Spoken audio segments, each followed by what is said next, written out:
You are listening to the Pencil and Paper Podcast Network.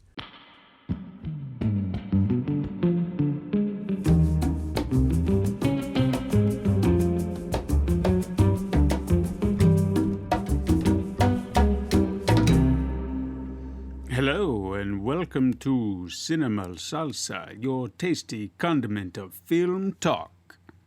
I'm your host, Stephen White. I have nothing fancy to call myself this week, and nor do I have anything fancy to call my co-host, Philip Peck. I don't have anything fancy to add either, so hello. Yeah, I was tapped for ideas. You can only run with salsa so long. It's pretty basic, and, well, it's not basic, but you know what I mean. You know, there's only so many ingredients I can call out. Unless I want to start getting into other things that are not salsa, and then that just defeats the point. So, who knows? Maybe that might be the end. I'll just start doing voices from here on out. You know, because the walking thing worked for a moment, and then it just faded away. What other voices do you have in your arsenal? I've got a lot. I don't flex that muscle as much as I used to. You know, I used to just run around doing voices for everybody, especially in high school. It was just like, oh, can you do this voice? And it was like, yeah, what do you want to do? It's like, do this voice. Ha, ha, ha, ha. That's funny. It's really weird when you look back on it because I remember everybody, well, not everybody, but there was a group of people who were just like, hey, do Bill Cosby. And I was like, I don't want to do that anymore. It's like, hey, kids, let me put something in your pudding pop, and then you just take it down. No. We're not doing that anymore. Because he's a creep. Anyway, hey, you been watching anything fun this week? Anything new? I watched Edge of 17 last night. Have you seen that? Sounds familiar. Came out in 2016, 2017. I think 2016. It's kind of a coming-of-age teen comedy drama. Kind of leads more towards the drama, and it's kind of a little bit of a throwback to those John Hughes movies like 16 Candles, but it's definitely a lot more serious, and the characters are more fleshed out and more interesting, I think, than John Hughes movies. But kind of has that feel. So if you like those kinds of movies and like, you know, it's not a cheesy teen drama. It has more of an edge to it. Like the Edge of title implies. 17. But yeah, I like that. I watched that last night, and last weekend I watched Annette, the new Adam Driver and Marion Cotillard musical. Mm-hmm. That was interesting. Very interesting. Is it one of those you have to be like into musicals for, or is it just like something like its own beast? It's definitely its own beast. The music is very rudimentary. Mm-hmm. I don't know much about the music aspect of it. Apparently, a friend of mine texted me and said, after I didn't recommend it to him necessarily, I just said I watched this, and I guess I had something funny to say about it. And I don't know if he watched it based on my recommendation, but he was like, "Oh man, I don't even know what in the hell that was." But I guess the music was from kind of a avant-garde. I don't know if they were composer or rock musician or whatever, but 70s era. Mm-hmm. This is a French movie. Well, the creators are French. The director, Leos Carax, I don't know if I'm pronouncing his name right, but I guess his heyday was kind of in the 80s, 90s. But he did Holy Motors. I don't know if you've seen that either, but that was from about 2010.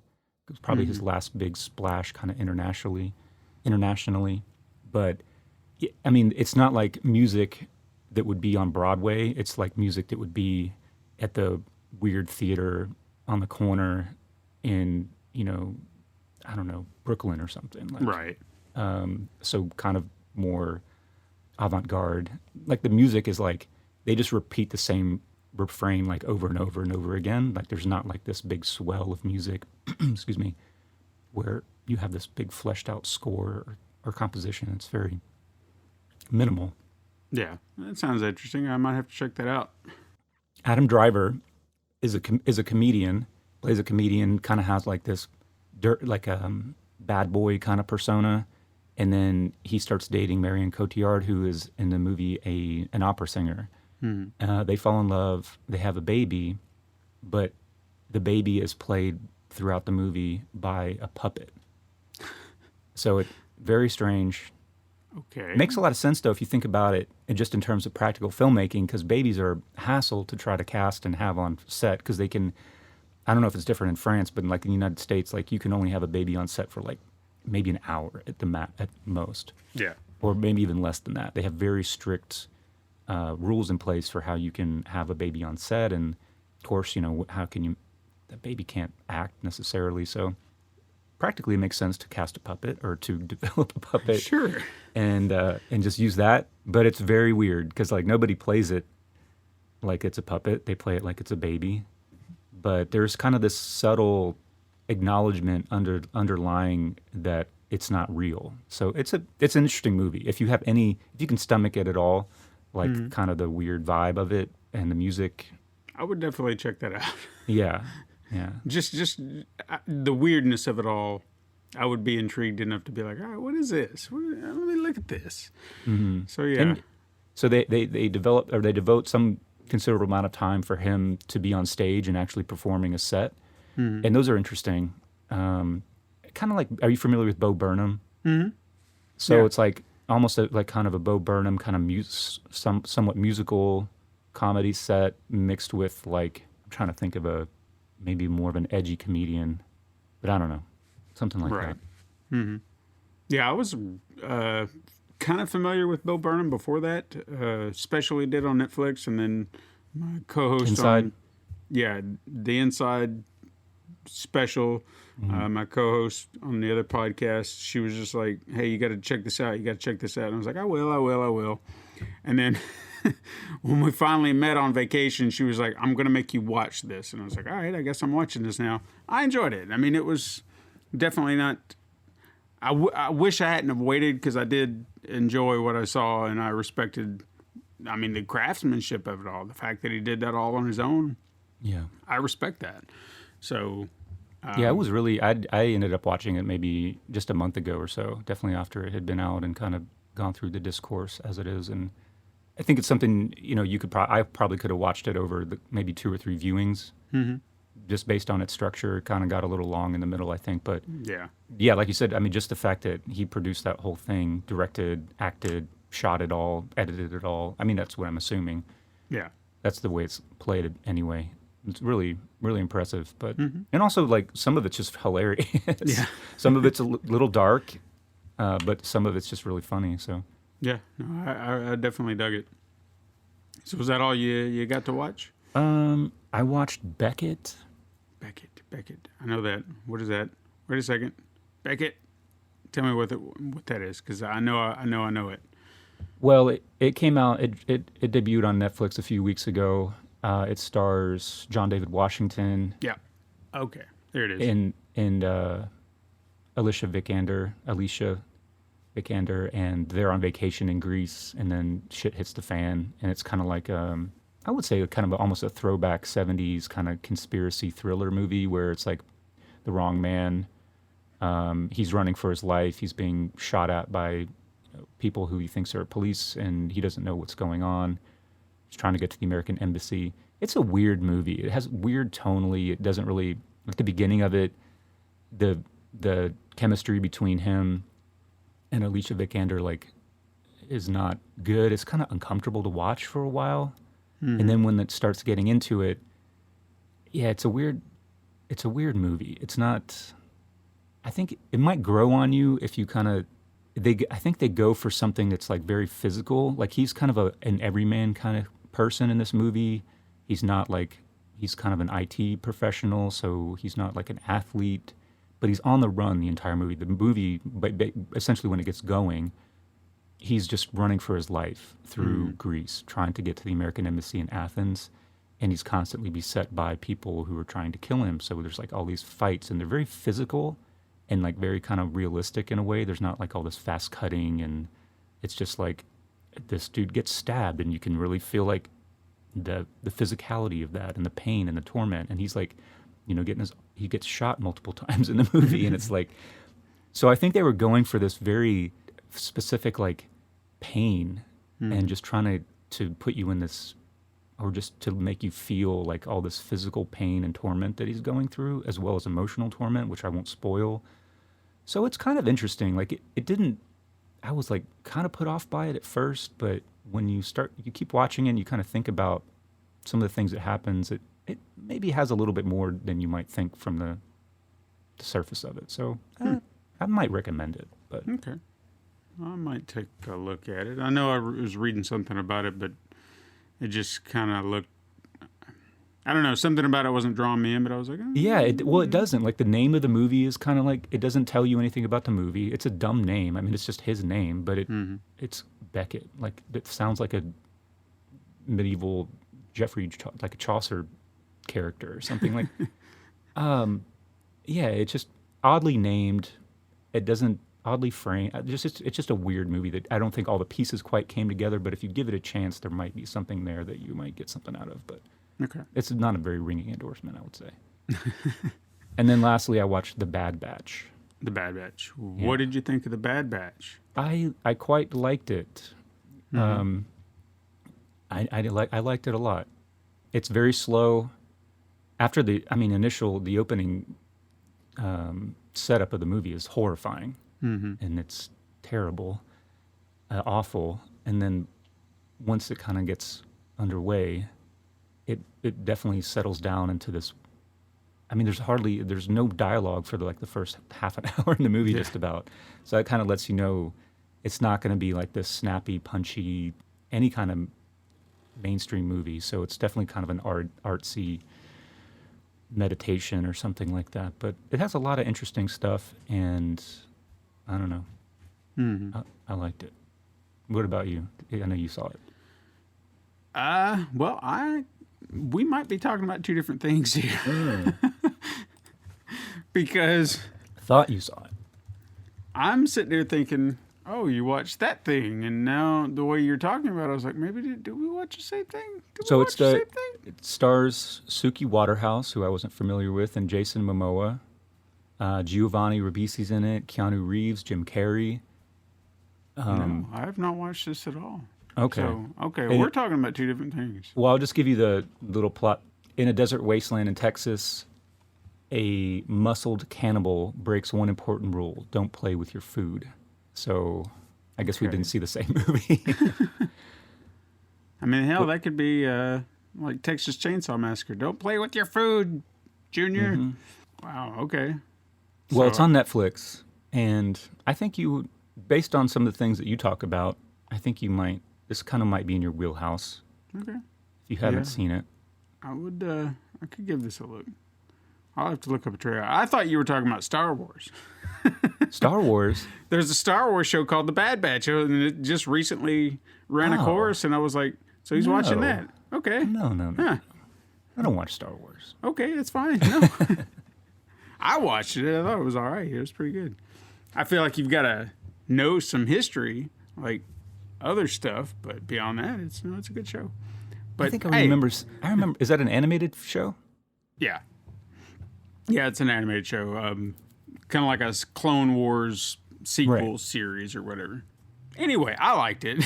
I could watch this too and check it out. Who knows? Well, that's funny. Okay, you watch this Bad Batch, and I'll watch your Bad Batch, and then we'll talk about it next week. How about that? We'll do that. Anything else? It. That's all I got. Okay. What about you? I honestly don't think I've watched anything, like nothing new or newer. I feel like everything I've watched here recently has been kind of older stuff. Like I've just been reminiscing in older material or maybe movies I've missed. Like I could have sworn I had seen the movie Silver Streak with Gene Wilder. And I started watching it and I was like, I don't think I've seen this movie. And I don't know why I think I've mistaken that with Stir Crazy, the one where he and Richard Pryor are in prison together. And for whatever reason, I feel like I've gotten the two titles mixed up in my head. But I watched Silver Streak, and it was a very interesting concept of a movie. I think it was actually the first movie the two of them did together, but it has this kind of mix of North by Northwest kind of murder, mystery, thriller stuff, but then mixed in with his brand of comedy, and then you put like a little spin on a romantic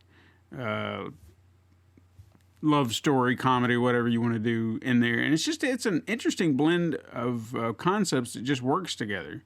for whatever reason. And I honestly feel like it's Wilder that can do it, because he seems like, I don't know if I've ever noticed or not, but the man really can seem to work in so many different genres. And like he can be dramatic, he can be charming and suave, believe it or not, and he's obviously a master at comedy. And it's mind-boggling to watch him just veer through these different lanes in this film, because he's not an action star. You'd never think of him as that type, but he does it here, and it's amazing. So I'm really disappointed that I haven't watched, or don't remember ever watching this movie up to this point, but I really enjoyed it. And This is the one where he wears blackface and acts like a black person? yeah. Wow. Yeah, that one. Now, granted, for the sake of this story... No, I don't mean to stir up controversy. I just looked up the movie and I was like, oh, okay. Well, there's this whole thing about the movie. And I can understand, but for the sake of what they're doing, Richard Pryor is the one who came up with the idea. Mm-hmm. Now, I don't know about that behind the scenes, but his character in the movie was hey, we're trying to get you on this train. We'll just do this. And even Gene Wilder's character said, this is a bad idea. I don't want to do it, whatever. Like, protested before they did it. And he was just like, I don't know any other way to get you on the train. So it wasn't like he was just like, hey, look at me, I'm going to do blackface because. And again, I can understand you can take it however you want, but the malicious intent. They even call out the Al Jolson thing. So I think they were really trying to be like, we understand this is bad, but for the sake of what we're trying to do here, just roll with it. And I did hear that Richard Pryor even protested. I guess in the original script, someone like the guy outside who actually gave him the shoe polish to do the whole blackface thing, I guess was going to walk in and just be like, wow, that's a black man. Like he couldn't be fooled. And Richard Pryor was like, that is absolutely ridiculous, and protested to the directors like, no black person's ever going to fall for this. So just fought until they eventually relented and allowed him to have the scene that he wanted, where the guy just comes in and is like, you're going to have to do better than that, like trying to help him become more black in some way. I'm not trying to defend blackface, okay? No, I know. It's an impossible, well, I don't know if it's impossible, but it's hard to address it in any comprehensive or reasoned way without like really thinking about it and planning for it. So I guess I kind of threw a monkey wrench in there, but we don't have to stir up this whole thing and analyze whether or not this was like legitimate or whether it was illegitimate or whatever. I'd never heard of the movie, and you said it, and I just Googled it real quick, and I was like, oh, so that's the first thing obviously that comes up now in reference to this movie. So I just thought it was interesting I don't know what I thought interesting. It was just... And not to go down too deep a rabbit hole with it, because I know that this kind of stuff got stirred up a lot last year, where people were reanalyzing blackface, things that, where people were taking down. I know several TV shows that featured it and got taken off whatever streaming services they were on. And even to a point where I didn't see any malicious intent. I think Scrubs was a show that I was watching at the time when all this started, and I saw 2 instances of blackface in there, and to me, it didn't seem harmful, like in which way they were trying to show it off, you know what I mean? Like the scenes where one of the characters was thinking, what if I was my best friend, and then they just did, the blackface where he thought he was his best friend. And I thought, well, that's okay, right? In my head, that's what I thought. And then I hear a conversation that explains it from a different angle, and I was like, okay, I get it now. It's not okay in any way, shape, or form. I get it. So if people have issue with the Silver Streak blackface, I get it. I'm not the authority on it. I can't speak to it. Right. I don't know. I have no place to speak on it. It's such a fraught thing to talk about now, But it's like if you take the point of view like it's wrong like all the time, like there's never justifiable reason for doing it. If like that's your point of view, does that also mean that you can't go back and watch, like it delegitimizes everything that ever utilized it? So like in this movie, can you not watch it anymore? Like is it just, it taints the whole thing? It's almost like something like maybe like Woody Allen or what's the filmmaker, the Hungarian or Austrian filmmaker, what's his name? Roman Polanski. Yeah. A lot of people just won't watch their films based on who they are or who they've been accused of being. In the case of Woody Allen, I guess it's never been proven, I guess, in a court of law that he's done the things that he's been accused of doing. But anyway, people won't just pay. I don't want to have anything to do with these filmmakers. I don't want to watch their movies. I don't want to whatever. Other people will be like, well, the work is different. The work is the work, and you can separate that from the creator. Yeah. I guess, I don't know if that's a perfect comparison or really relevant, but it's like, can you still go back and watch these movies that incorporate blackface in a way, or does it totally delegitimize them? Whatever the intent was. And I think, I mean, my view is that, I don't know, based in the context of that movie and the people who were making it, it seems like they had a good reason to do it.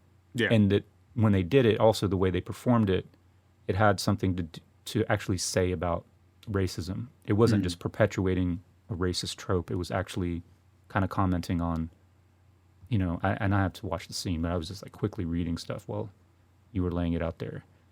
I don't know. I just think there has to be some room for intent in the conversation. You can't just say everything's bad. I mean, nothing is that simple, or it shouldn't be, in my opinion. So, I mean, to feed off of that point, when the controversy with Gone with the Wind came through, and they pulled it from HBO Max, and everybody was like, well, you're glorifying, you know, slavery in the South and all that. I get that. But when all these conversations about, well, you're going to have to pull this movie, and you're going to have to pull that movie, first one that came to mind for me was Blazing Saddles.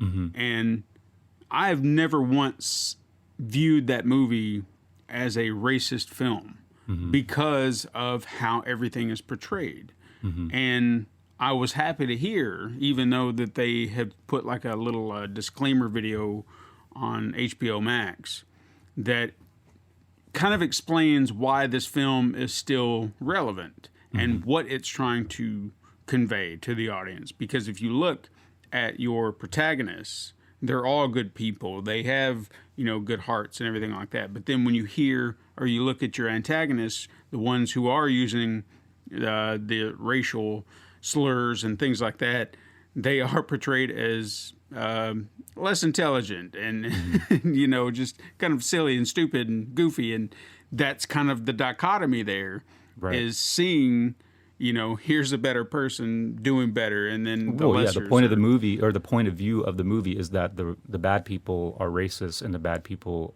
are idiots. You know, they're stupid and therefore racist or idiots and stupid in society. Like, that's the point of view. Exactly. And to me, that was, I feel like if you look at that movie and you're like, well, this is racist, you're missing the point. You're missing what they're doing.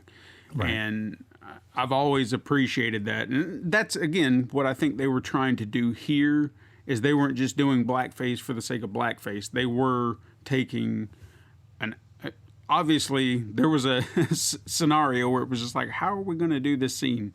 Because if you do watch it, he's kind of within a bind where it's like, okay, well, how do you get back on the train now?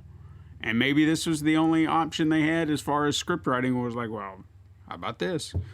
And maybe it wasn't ideal, but I don't know. Well, there was clearly the consideration that it would be funny to have him do it, right? In context, and I'll have to see the movie as well to see. Yeah, I just, it's slippery tough. slope. I don't want to go too deep on it. Yeah, but Anyway, I watched that. Another thing I was watching, since we're talking about all this, because I feel like this is it's really fascinating to just look at now. I've been rewatching All in the Family, just out of sheer curiosity, because I remember watching it as a kid. Honestly, I guess one of the local networks in our state were doing reruns, and I remember catching a few episodes and just like, all right. And then You're just determined to go down this road, aren't you? Yeah. But hang on. I'll explain why I want to talk about this. What's fascinating to me, because my wife, she's never seen it, so I've been kind of subjecting her to it, and she has this... Archie Bunker is not a guy that you can sit there and say, well, I love Archie Bunker. If you relate to Archie Bunker, we probably wouldn't get along, like, at all. And I'm not saying that he can't be funny at times, but the purpose of the character is to be that super ultra conservative, I love America, government does no wrong, blah, blah, blah, the usual rhetoric that we hear today. And then you have that juxtaposed with Rob Reiner's character, Mike Stivic, who is a staunch liberal who has, the more democratic views about everything. And then he's hitting all these beats. What I've found fascinating about the whole thing, just what I've watched thus far, all of these conversations are nothing that we're not hearing today. It's fascinating that these arguments are still happening 50 years down the line. Everything from politics to racism to anything going on in the world, it's all here. And it's just, I'm flabbergasted by it. The show still feels like it's relevant, even today. Well, it's so different than what would be on network TV nowadays, where they wouldn't be so blunt. Yeah. And they wouldn't be so... And I will say that, the bluntness of Archie Bunker, I do get that if anything wouldn't be allowed on television today, it would be his choice of bigotry. Because they throw, it's, I think, just shy of him saying the N-word, they've used just about anything you could think of. And they have said it on there, it just wasn't coming out of his mouth. Came out of Sammy Davis Jr.'s mouth. Right. So, fair game there, but no, it's just, wow. The things you could say back in the 70s and just be like, that's okay. And then people are laughing. And you're like, that's not funny. But despite that, it's fascinating how it reflects today's culture. Without missing a beat. It's just, it's really, really interesting. A lot of things have changed in the culture, but a lot of the underlying attitudes and conflicts still remain. Mm-hmm. They never change. No. But it's interesting that, there's so many things. We should come back to this about these kind of like problematic characters and writing and tropes and things that are really just, you can't do them anymore. Yeah. Like they will not be, no one will even dare. And just to kind of, I think there's value in it. Being able to reflect, there's got to be, there had to have been 50 million Archie Bunkers out there in the 1970s or more. Oh, yeah. And to think that those people have gone away when we know they haven't, you can see them have resurfaced, crawled out of their holes, and are, much more out in the open about who they are and what they believe. Mm-hmm.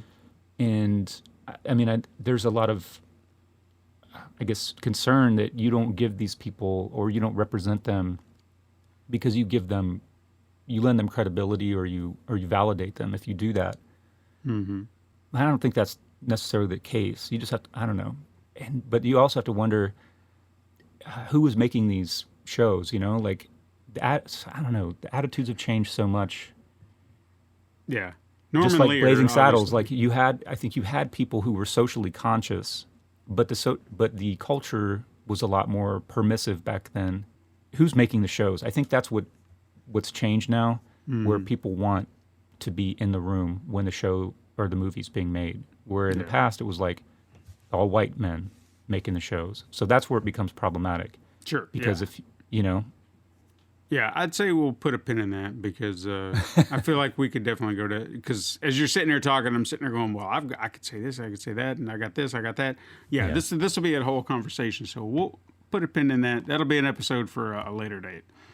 There's a lot to unpack there, and we might not be the ones to unpack it all. Who knows?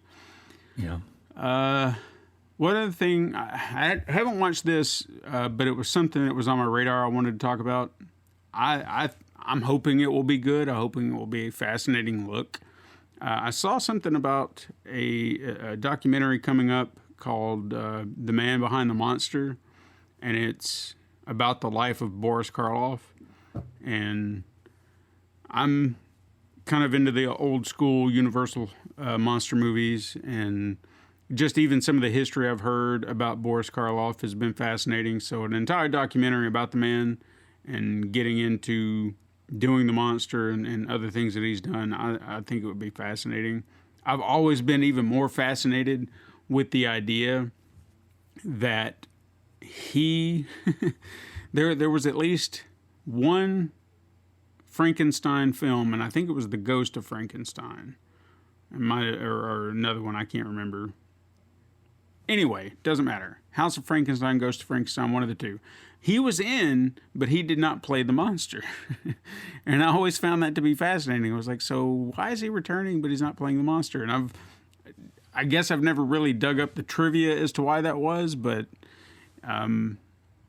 maybe he just didn't want to do it. But he's played that character or various others like the Mummy or I'm sure he's done others that I'm blanking on at the moment, but he seems like a very fascinating person, and I'm hoping it's a good documentary, because you can have really awesome, amazing documentaries, and then you can have ones that are just boring as hell. So I really hope this is the former, but that's something kind of on my radar. Yeah, it's definitely an interesting character, interesting life. Did a lot of different things. Of course, he's known for playing Frankenstein and in those kind of old 30s era monster movies, but he did lots of different things, and he was apparently very charitable towards disabled or disenfranchised children, and married 6 times. I'm sure there's a lot of interesting life story there. Yeah, and then of course, obviously, the voice of was he the voice? Yeah, he did the whole narration and everything of the Grinch. I think that was him. One other thing I wanted to bring up before we talk about what our big thing. Did you happen to see anything out of CinemaCon that got you excited? Anything? Nope. No. CinemaCon? Yeah. Not familiar with that. It was an event that happened this weekend. The only big thing that I saw really jump out from CinemaCon that the internet went mad for was the trailer for Spider-Man No Way Home. And of course, every day I'm turning up, here's new theories. I don't care about your damn theories. Just shut up. And then, of course, all this stuff that's hidden behind the doors they don't want to talk about, they don't want to show you. It's like, oh, guess what we saw at CinemaCon? We saw this movie, we saw that movie, but you can't. It's almost like they're rubbing it in our faces. So it looks like, so this is Matrix Resurrections, the Batman. Yeah. Spider-Man, Jurassic World, Dominion. All these things were kind of unveiled at this. Yeah. Or shown to some degree. Yeah, just bits and pieces here and there. There was a movie. I'm trying to remember what it was. I heard that I know what it was. It was the new Ghostbusters film was apparently screened at CinemaCon. And, of course, obviously no one can really say anything outright, but from what I heard, people really dug it. So this is where like people can actually go see a movie, but are definitely under NDA after having seen it. Okay. Yeah, absolutely. So it's not like a film festival where it's like these are public releases of these movies. No, I think this is more like one of those kind of what industry shows where everybody kind of gets together and like, here's trailers and here's clips of things coming up, but you've got to be in our special club to be in here. It was kind of interesting just to hear some of the stuff that was coming out of there and some of the projects, but there wasn't anything that stood out to me as like, holy shit, I didn't know this was happening, and now here it is coming out thanks to CinemaCon telling me all about it. It was just one of those big industry, hey, look at us and our big movie kind of things. Yeah, there are definitely some big movies coming out of this thing, and I would say I'm curious about the Matrix Resurrections. I saw the Matrix, the original, in the theater, and that was such a huge movie at turn of the century. And the sequels are you know, we don't have to get into them. But I don't know. Like, it's one of those. It's like I don't need for there to be a new Matrix, but I'm kind of curious about Yeah. it anyway. Yeah, I'm kind of in the same boat. I mean, I don't really know where you go from here or what you do. And I know, especially after the last two films, practically, it was just, people had it's divisive to say the least.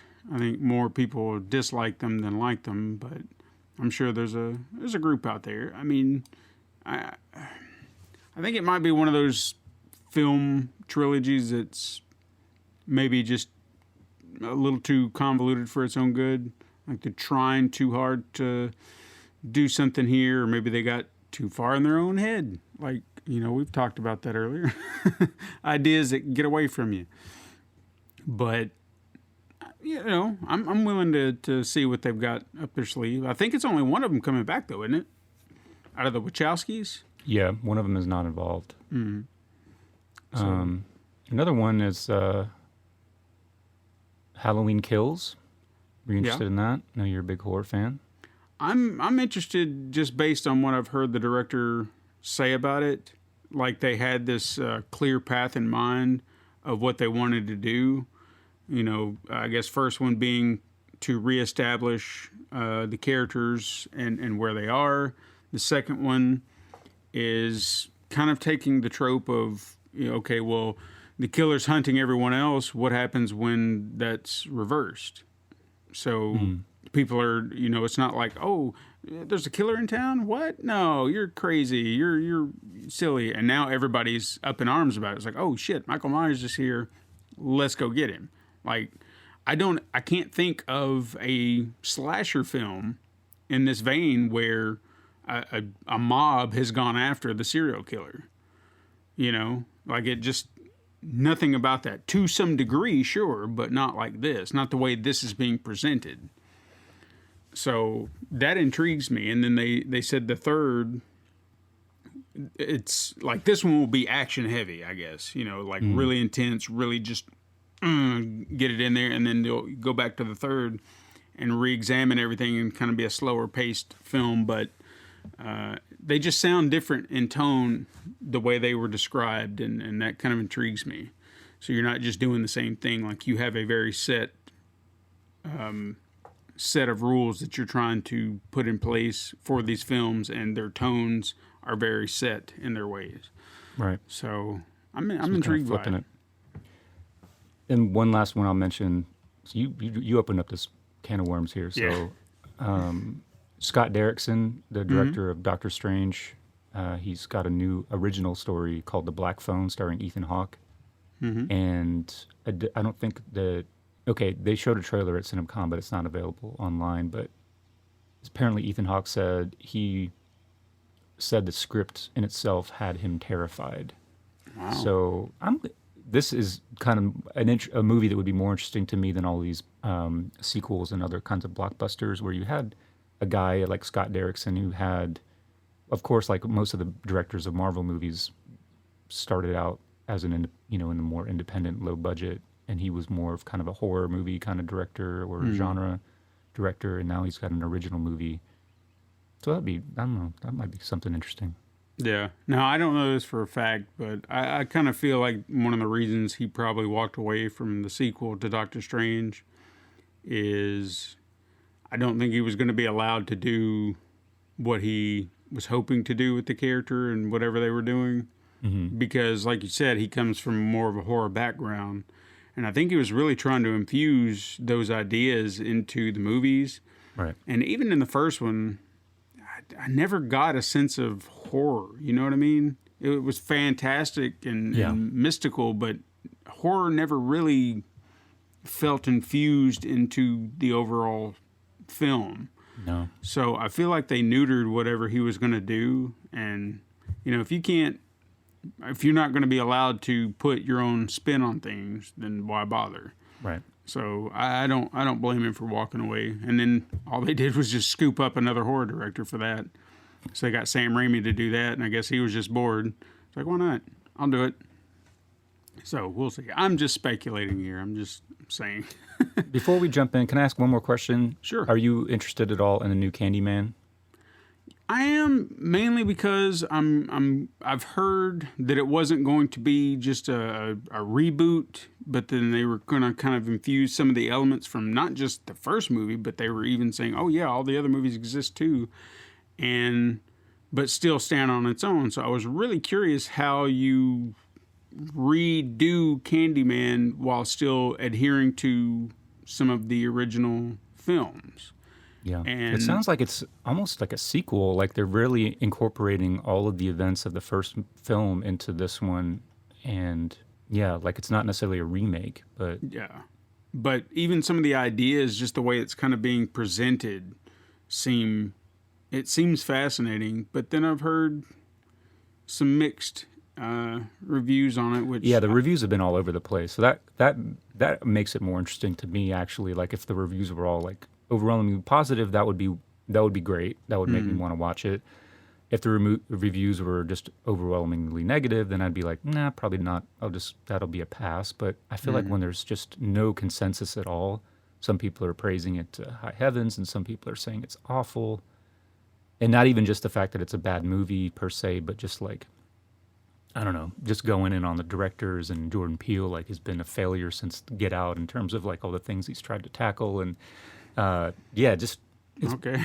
a lot of discourse on that. So Yeah. I'm kind of interested to see it. I know I won't go out and see it in the theaters, but No, I feel like I had something to add, but it's gone. It just floated away. that's okay. Somewhere. I know we're like 48 minutes into this, and we haven't even started talking about what we came here to talk about. So Well, hey, that's fine. Well, let's talk about what we came here to talk about, because we've touched on it a little bit as through our conversations here. So I wanted to talk about special effects and where they started and where they are today.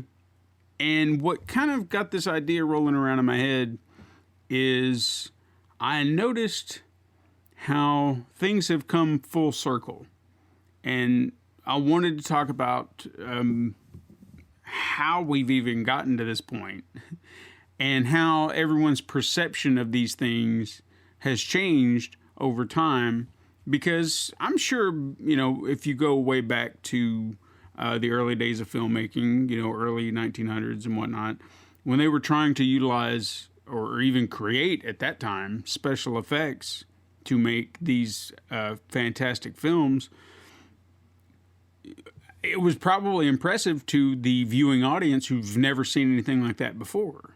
And then at some point, I guess, our perceptions of the special effects that we're viewing goes from, oh my God, this is the greatest thing I've ever seen, to I can tell that's fake, or you know what they're doing here. And I don't know if that's just our lenses taint that, like we just get it into our head that we're looking for it, or sometimes we can just suspend disbelief long enough to accept what we're seeing. But what I mean by full circle, and this is where this idea kind of spawned from, you go back to the early days of filmmaking, people are driving in a car, or maybe they're hanging from a train or something like that, and you can tell there's like a screen behind them.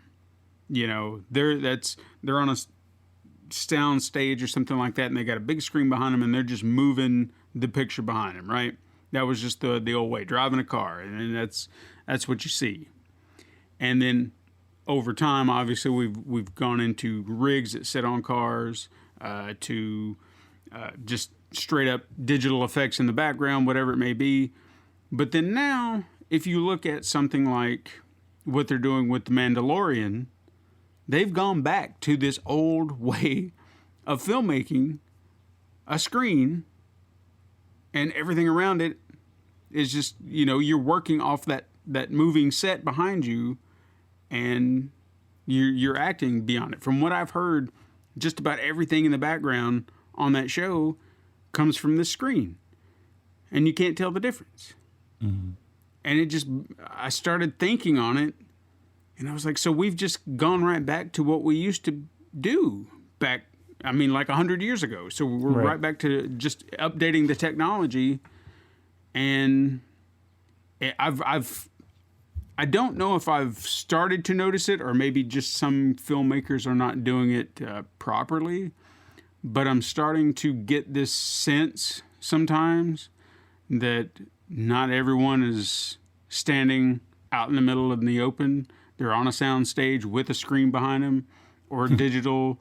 And it's just weird because I think you haven't watched behind the scenes of a lot of your favorite Marvel movies, have you? I haven't. But I mean, with those, obviously, yeah, I get that. But even something as simple, I want to say it was A Quiet Place Part 2, and I could be mistaking it for something else I watched around that same time, but I feel like there was a shot in that, and they were outside, but something just seemed off, and I was looking at it, and I was like, they're not really there. It was a good shot, but again, there was just something a little unnatural. Like you really had to be paying attention, and for whatever reason in that moment, I was just looking at it, and was like, there's something off about this scene. Mm-hmm. And all I could sit there and think was they're on a sound stage and they're not outside. But I can't swear to that. Right. But it was in that uncanny valley kind of thing. Like, I know something's off here. Well, I just binged a whole bunch of YouTube videos in preparation for this topic about visual effects and special effects and, how they've evolved and watching, you see all these behind the scenes of movies through history, and so much of it is on a soundstage, and then various elements are added in post-production. Nowadays most everything is computer generated, but so probably The Quiet Place, that definitely could have been the case where it was on a soundstage and in front of a blue screen or a green screen, and then all that stuff was added after the fact. But for The Quiet, I haven't seen The Quiet Place yet, so I don't know. It seems like the kind of movie where a lot of stuff could be filmed on location. Mm-hmm. A horror movie, I think, would be definitely would kind of fit that mold. But if there's a lot of creature effects or a lot of things like that, then I'm sure a couple scenes here and there definitely could have been on a soundstage for that reason, to make things safer or make things more realistic looking. Right. And that could have been a pickup shot or something like that they just needed to have, and maybe they just couldn't get the right location. I don't know. Yeah. But it just struck me odd. And again, I could be misremembering what film it was, but for whatever reason, that's the one that keeps kind of coming back. Well, your original conception or idea or the way you presented things is... a lot of these techniques, like you said, were developed 100 years ago, and we're still using them because they never went away. We've been using them the whole time, but the technology, especially in the last 10 years, is just the computer technology, processing and software and graphics and everything have just scaled exponentially and gotten so much better. So the difference between the Mandalorian and what they were doing back in the 40s and 50s, or maybe even the 30s with rear projection, conceptually it's the same, but it's just an evolution of that, Right. I mean, the way they even posited it in, there was like one of those behind the Mandalorian, whatever documentaries they had on Disney Plus. They tried to make it sound like it was this new thing, and perhaps it is, but they do need to kind of respect that this was something that has been done. Just there's a lot of very specific parts of it that are pretty new. So as a reference point for anybody who's seen older movies, like somebody's driving a car and there's something off about it because the camera never shifts perspective and the background never shifts perspective in relation to the car. So it never looks real. Mm-hmm. There's just something that just, it just is not convincing. It's convincing enough. But so what, essentially there's a car on a set in a soundstage, actor sitting in the car, and then there's a screen behind it. And then the scene of the background of the countryside or the city or whatever is being projected on that screen. And the camera has to be fixed in place because if it, pans or tilts or something, then it will see off the edge of the screen and you'll see the set or whatever. That's essentially what they're doing in The Mandalorian. Is instead of having just a fixed screen of a certain dimension, they've built a set and filled that set, the walls and the ceiling with LCD displays or LED displays that they can project on the background to. And then what they also are able to do is, instead of having that static background, since it's all computer generated, it's not something like in the past, like for those driving scenes, you would have a camera person or a camera crew go out and film those backgrounds, just like you would film anything else. And that film, those backgrounds would then be projected onto this on the screen. But now in The Mandalorian, everything is computer generated using the Unreal Engine, which is a video game engine that's used, in countless video games that you've probably played. So what you can do with that is the perspective can change. So now the camera that's on set can move freely, just like you would on location, and those movements can be tracked in the software in real time. So whenever the camera moves, the background can shift in relation to the camera. So that's the innovation. Gotcha. So the innovation would be obviously the 360-degree stage. I think the only thing that's not LCD is the floor. So what you'll see is like there'll actually be props and set decoration and things built, a set built like for the floor, and then sometimes there'll be like some elements of the room, probably 95% of everything you're seeing aside from the actors and their props is being projected. But now they can move around that space with the camera. So that's what makes it look real. So, I mean, technically, just a full evolution of that technology. That's okay. See, I need to watch the documentary. and the other thing too is like this is what they've been doing for decades with blue screens and green screens. So if you all these Marvel, DC movies and other big budget action movies, a lot of these big set pieces will be shot on a giant soundstage with just a blue or green screen. Surrounding the actors, and then even the floor could be blue or green screen. And then there will be elements in there that they can be interacting with. There can be, again, pieces of the set can be constructed. Like if there's a lot of like fantastical creatures or something, there's probably actors playing those with all those little, dots and balls and stuff attached to their costumes, so they can motion track all that and then recreate it in computer graphics. And then a lot of times they'll be wearing like costumes. So if it's like a dinosaur, someone will have a dinosaur head. So they can even like track the eye line so they can see. So the actors have something to act with or act against, right? But the difference now, so like you can do the same thing with a blue or green screen that they're doing in The Mandalorian, but what the benefit of The Mandalorian is that the lighting all looks cohesive because you're being lit by the natural environment, which is essentially just a computer-generated fake environment, but it looks real because it's like if you stand in front of a TV, you get lit by the TV, right? Right. So that's what they're doing.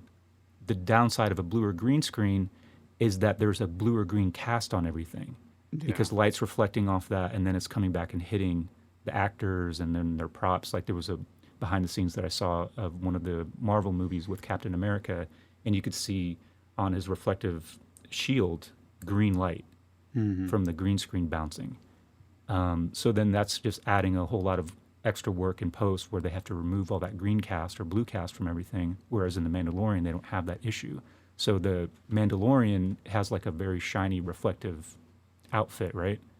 And they don't have the problem of all that green reflecting onto his outfit because it's not a green screen. It's just a bunch of LCDs displaying the real background.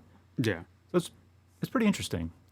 Yeah, I mean, it's really fascinating, and honestly, I felt like once you started hearing about how they're doing this, I feel like as the technology gets more commonplace, you're going to start seeing a lot of other, studios really adopting it, because obviously this is Disney tech, so Marvel's no doubt already gotten their hands on it, and they're probably utilizing it for whatever they're doing. So I'm sure other studios, once they can, I'm sure they can borrow this at some point. Or, well, the Unreal portion of it is open source and completely free. Right. You can download Unreal and do whatever the hell you want with it. I mean, there's a lot of assets and things that you can purchase, but if you don't have the technology or you don't have the ability to create them, but the underlying software is free.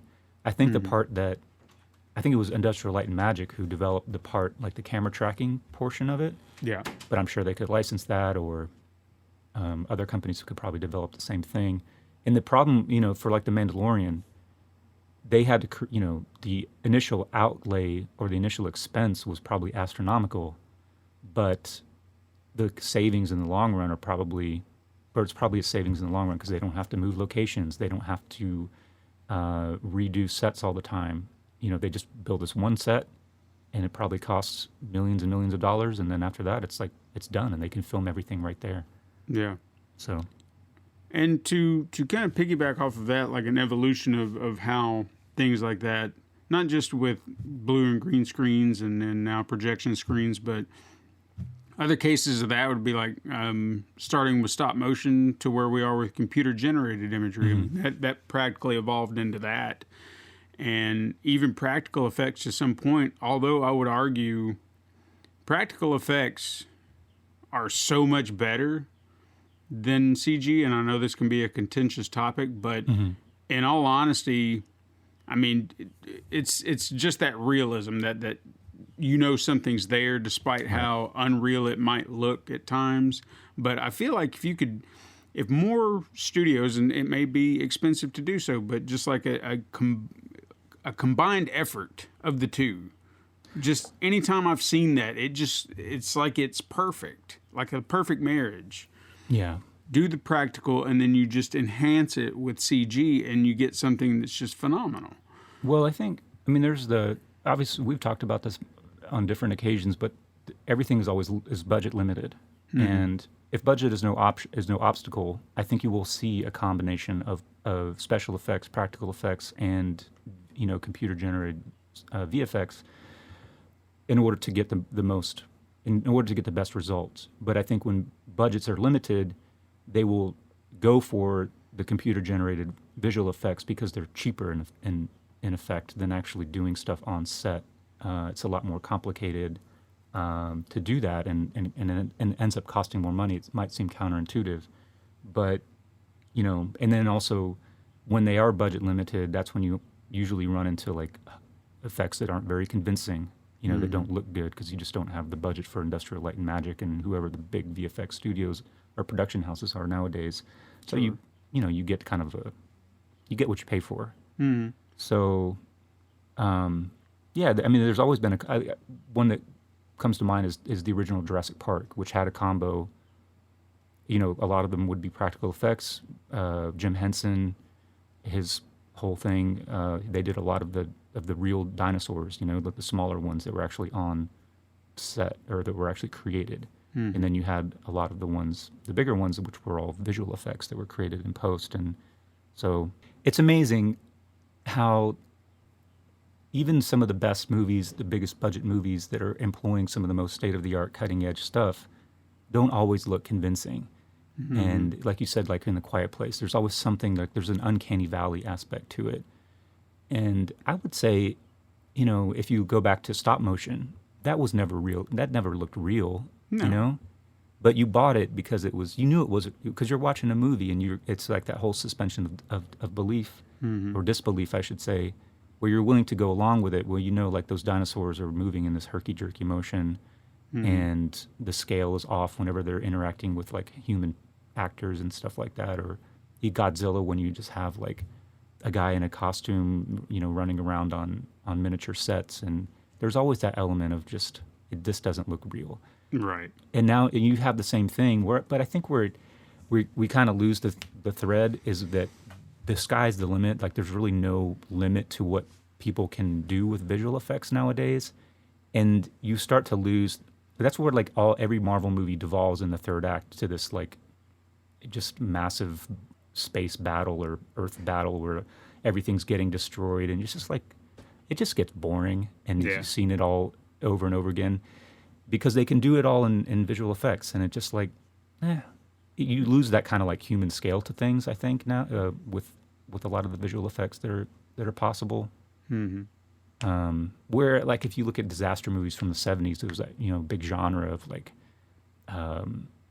can't think of all the names of any of them, but it was like there'd be fire movies and skyscrapers or flood movies Towering or something Inferno, like that. Yeah, okay, Poseidon, exactly. Yeah, and you didn't have like a massive city getting wiped out by a raging inferno or a massive flood that you can see nowadays in every movie. but it was all very human scaled and human drama centered, and like, you would have a room on fire, but yeah, and it was more tense and terrifying, I think, because it was more intimate, the horror or the drama of it. So I think that's the element to me that kind of gets lost when there's no limits essentially to what you can show on screen. I think the idea, going back to less is more, sometimes really should apply to more aspects of filmmaking. Just because you can show it doesn't mean you should. Or another example, go back to The Thing, John Carpenter's The Thing, which again, Jim Henson, miracle worker, mastermind of practical effects and gore. That movie is horrifying. It's disgusting. It's gory. It's gross and terrifying.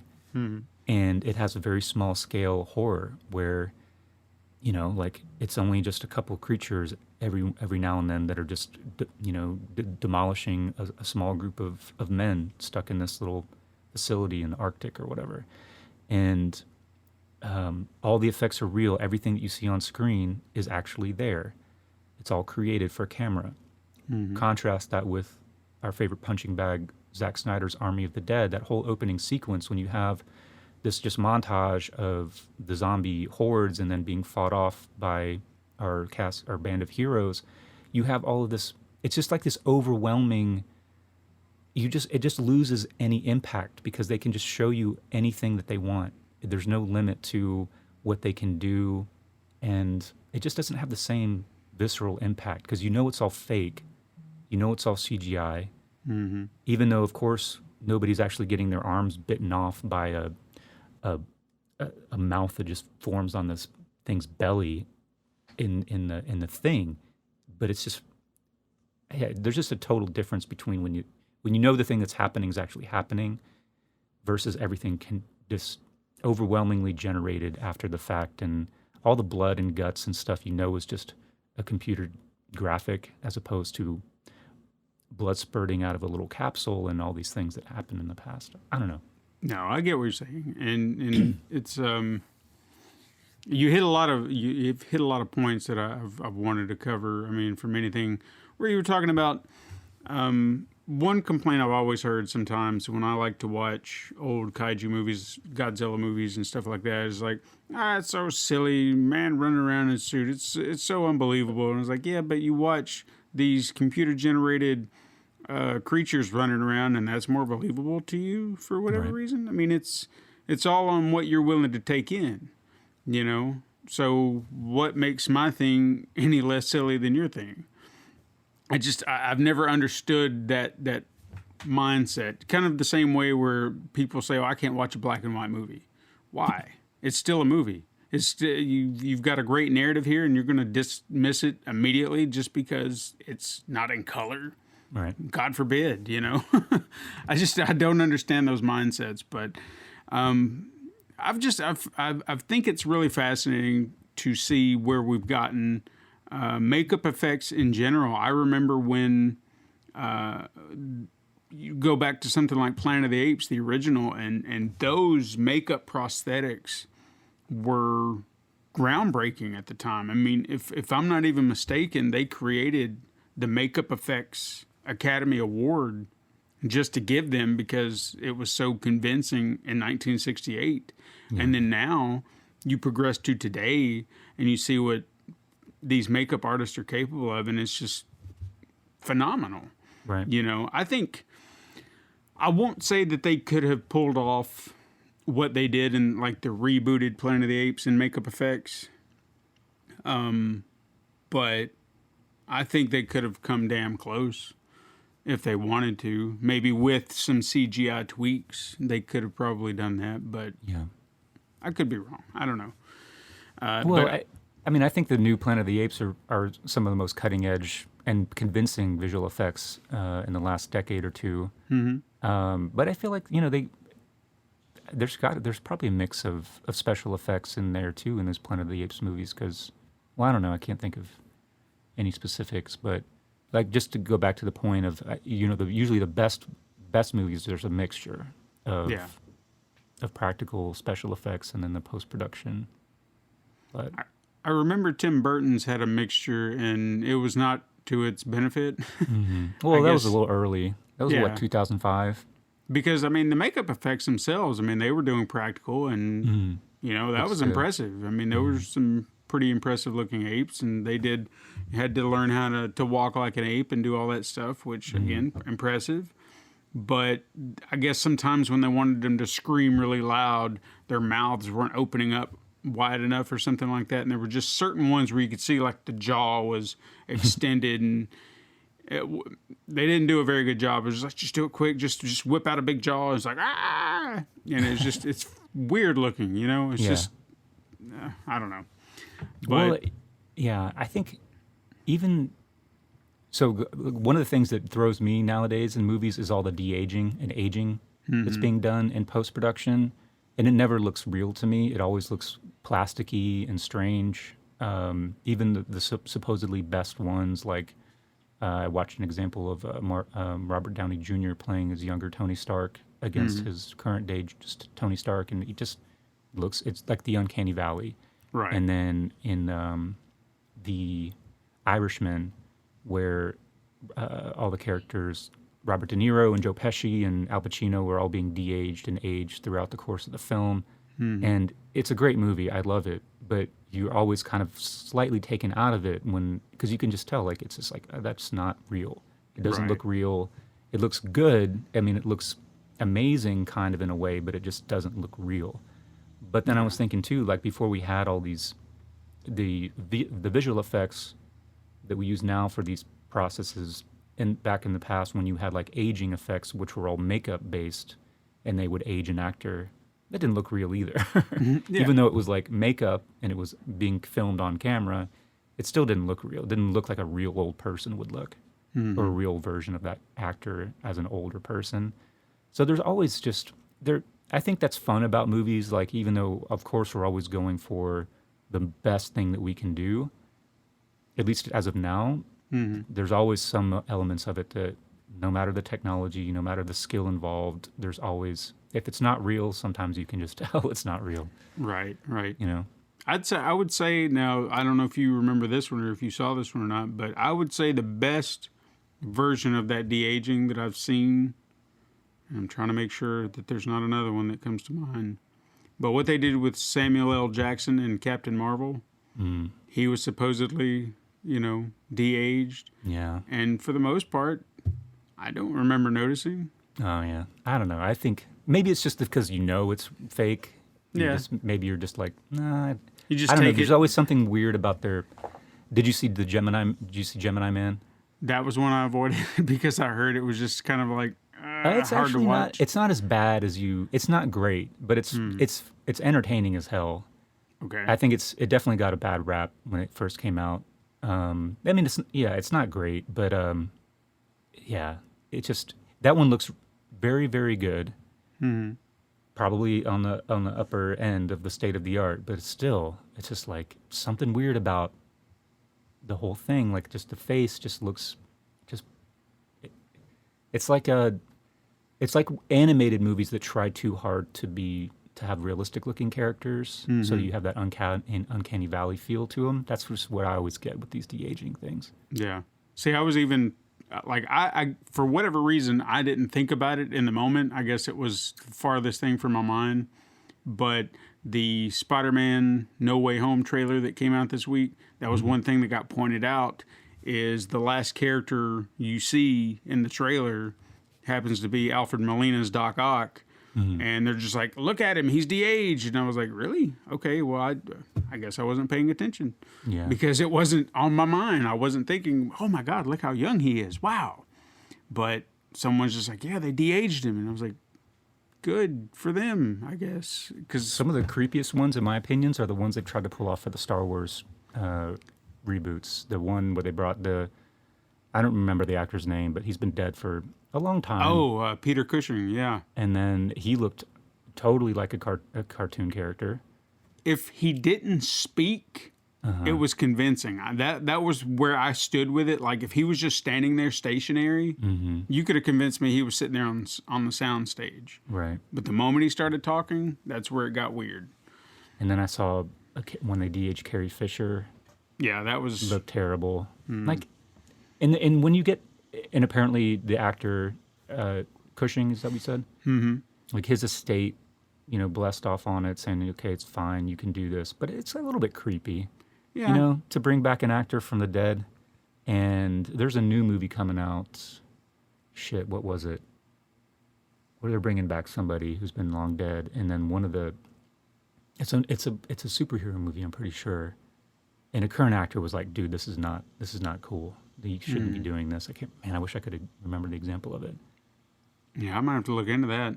Now, the oldest record of that I can remember, and maybe you remember this episode or maybe you don't, is there was a Tales from the Crypt episode that came out 95, 96, I think. I could be wrong. But it was directed by Robert Zemeckis, and they were trying to incorporate Humphrey Bogart into this story. Mm-hmm. So this guy apparently got a facelift to look like Bogey, and he's interacting with all these other people. But you never see him, like the entire story is told through his perspective. Mm-hmm. So the only time you get the face is if he's looking in a mirror or something like that, or you catch a reflection. And I guess they were utilizing a lot of that technology they had developed in Forrest Gump, where they had him interacting with some people. And sometimes it was pretty good. I mean, just from a forced perspective. But then other times he would talk, and you could see that weird mouth movement from back then, where right. Like even in Forrest Gump, you're like, yeah, they're not talking, and that's just weird. But there is kind of it's weird to do. Yeah, I feel like in Forrest Gump, when they're utilizing historic footage and making him interact with documentary footage or stuff, something that was shot, and then I think that's kind of cool the way they do that. Mm-hmm. It does take you out of it when like you said, they're creating lines for them to speak that they weren't actually speaking. So there's that odd, lip thing, or that kind of it doesn't work. But when you're just like recreating a dead actor or a character who was played by an actor who's deceased, I don't know. Maybe that's another thing we can talk about in the future. Oh yeah. Because I mean, it seems like it's going to be a thing now. Yeah. And to a degree, I'll say this. We'll use The Mandalorian, go back to that for a minute, where they did the Luke Skywalker coming back. Mm-hmm. Spoilers, for God's sakes, if you haven't seen that since it's been out. If you haven't watched it by now, you don't. Yeah. You weren't going to watch Grace period's over. Yeah. But into season 2, Luke Skywalker comes back. It's a young, de-aged Mark Hamill. And what was funny about it, me personally, I don't know how you felt about it. I'm sure you'd agree. It looked off. Mm-hmm. Like, it was cool to see him, that character or him back at that age. It was like, oh, that's awesome what they did. But the special effects were just like, you didn't try hard enough. Then another guy on the internet, I don't know if you heard about this, he did one of those deep fake bits using that same footage, but with old Mark Hamill. And then his looked so much better. Right. They actually gave him a job. Yeah, I was like, well, good. Thank God. At least something good came out of that. Someone got ahead in the world for doing something great. But yeah, I mean, I don't think that's going to go away. So yeah, that might be another topic for another day, because we could go. That's another rabbit hole. Yeah, some controversies we've been digging up here. Mm-hmm. But no, I could. I don't really know what more I've got to say on special effects. I found it fascinating how, despite our beginnings, and you think we've evolved to everything beyond, we're still doing, like you said, we're right back at it. We've taken that technology and just found a way to make it better. Yeah, well, it just speaks to the ingenuity and the skill and the. I hesitate to use the word genius, but for any application, but just the people who are the originators of the craft, back in the early 20th century, and just how they came up with all these amazing techniques that they I mean, almost from nothing. I mean, of course they're using science and the mechanics and things like that, but just they're really creating it all from scratch. And that's what's amazing, and the fact that these techniques are still being utilized today, just evolved with technology. But there's not a whole lot of new things that have developed. It's all just evolutions of things that we've been using for 100 years. So that's what's pretty cool. Yeah. Well, if you've got nothing else to say about special effects, I'm good. I'm good too. All right. Well, everyone, thank you for listening. You got a topic you want us to talk about, hit us up on Twitter, is that our handles or whatever, wherever you see the hashtag Cinema Salsa label that I slap out there. Maybe we'll have a Twitter one day, as I keep promising, which I don't know if that'll ever happen, but whatever, we'll see. Tell your friends to find us on the podcast application of your choice: Apple Podcasts, Spotify, Google Podcasts, Anchor, Podbean. You can even go to youtube.com/pencilpaperproductions. And maybe here soon I'll have an easier way for you to find us, but we'll just leave that as a little seed there. I won't say much more than that. But anyway, be sure to join us again next week. Until then, keep supporting your local theaters.